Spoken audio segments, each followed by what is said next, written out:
নমস্কার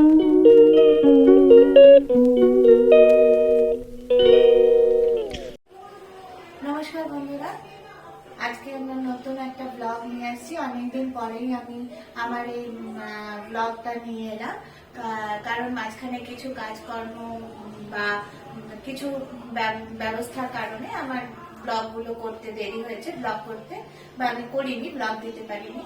তোমাদের সবাইকে, আমার সব বন্ধুদের আমার চ্যানেল স্বাদে আহ্লাদেতে স্বাগত জানাই। সবাই কেমন আছো? বেশ ভালো ঠান্ডা পড়েছে। কেমন ঠান্ডা উপভোগ করছো কমেন্ট করে জানাবে।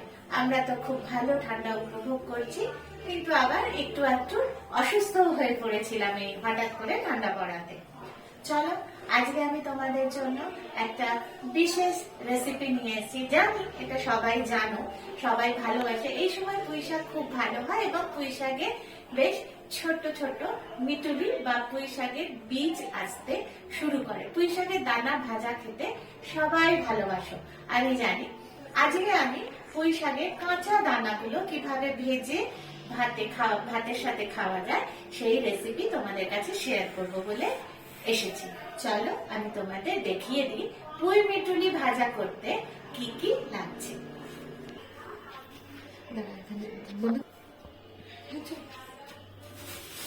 কাঁচা পুঁই মিটুলি রান্না করতে আমাদের এই যে কাঁচা পুঁই মিটুলি আমি বাজার থেকে নিয়ে এসেছি, এরকম দেখতে হয়।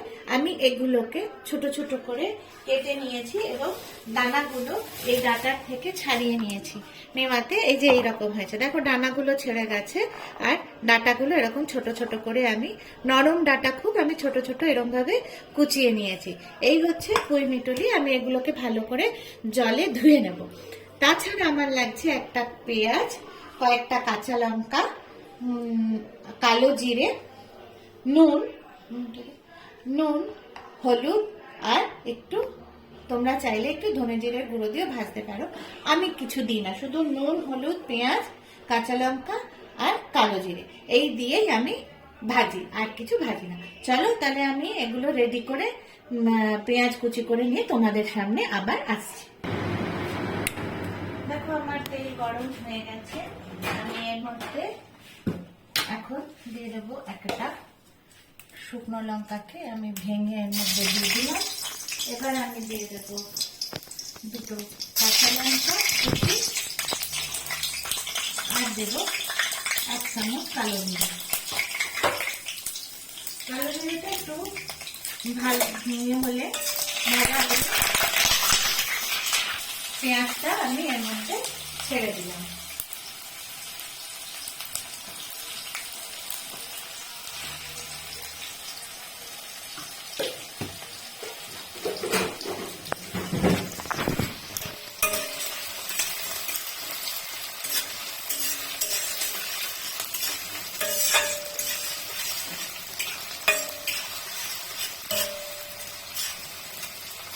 মিডিয়াম তাপে পেঁয়াজটাকে একটু হালকা করে ভাজতে হবে।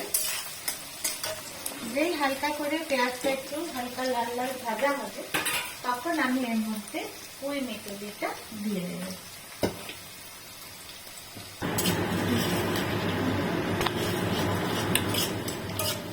দেখো পেঁয়াজটা হালকা হালকা ভাজা হয়ে যাচ্ছে। এবার আমি এর মধ্যে মিটুলি বা পুঁইয়ের দানাগুলো সব দিয়ে দিলাম। পেঁয়াজের সাথে দানাগুলো খুব ভালো করে আমি মিশিয়ে নেব।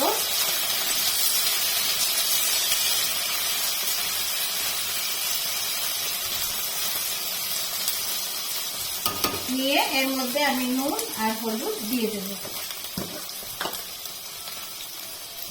আমি 1 চামচ নুন দিলাম আর খুব সামান্য একটু নুন দিলাম আমি।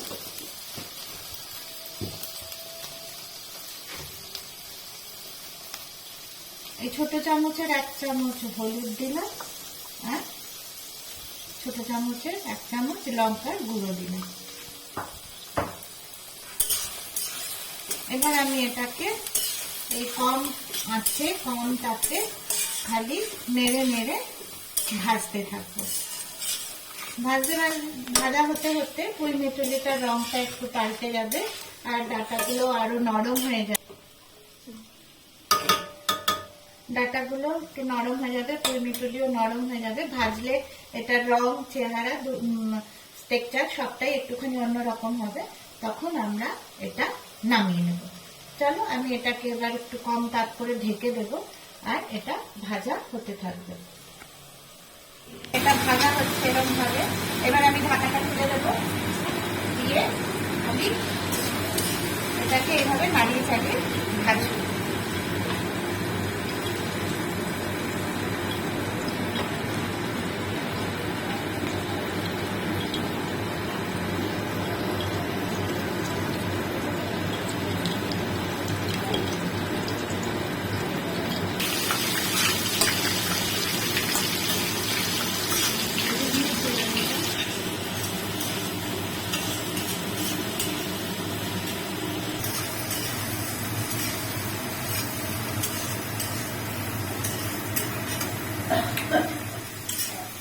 দেখো এটা এইভাবে ভাজা হচ্ছে, এরম ভাবে আরো আস্তে আস্তে আর একটু ভাজা হবে। এটা এরম ভাজা ভাজা হলেই আমি আর একটু ভাজা ভাজা হলে আমি এটা নামিয়ে নেব। তারপর গরম গরম ভাতের সাথে পুরমিটুলি ভাজা। দেখো ভাজাটা পুরো তেল ছেড়ে দিয়েছে একদম, খুন্তি গায়ে নুন হলুদ কোনো মশলার কিচ্ছু লেগে নেই। এইবার আমি এর মধ্যে সামান্য একটু চিনি দেবো, যেহেতু শাক জাতীয় জিনিস এটা একটু মিষ্টি দিলে এটা নুন ঝাল সবকিছু খুব ভালোভাবে ব্যালেন্স হবে, তাই জন্য একটু চিনি দেওয়া। এবার চিনিটা গলে ভালোভাবে এর মধ্যে মিশে দিলেই আমি ভাজাটা নামিয়ে নেব। আমার একদম কমপ্লিট। তোমরা এটা করবে, করে খেয়ে কমেন্ট করবে, আমাকে জানাবে কমেন্টে তোমাদের এই রান্নাটা কেমন লাগলো। এটা আমাদের ঠাকুমা দিদিমার আমলের রান্না, তারা খুব ভালো করতেন, সেই রান্নাই আমি তোমাদের কাছে নিয়ে এলাম। তোমরা খেয়ে দেখো, আমাকে জানাবে কেমন হলো। আমি খুব খুশি হব, চেষ্টা করব তোমাদের কমেন্টের উত্তর দেওয়ার। আর আমার নতুন বন্ধু যারা, তাদের বলছি যারা আমার চ্যানেল সাবস্ক্রাইব করোনি তারা আমার চ্যানেল সাবস্ক্রাইব করো, নোটিফিকেশন পাওয়ার জন্য বেল আইকনটা প্রেস করো, আর তোমার বন্ধুদের সঙ্গে, তোমার ফ্যামিলি মেম্বারদের সঙ্গে বেশি বেশি করে শেয়ার করো। কেমন? চলো টাটা।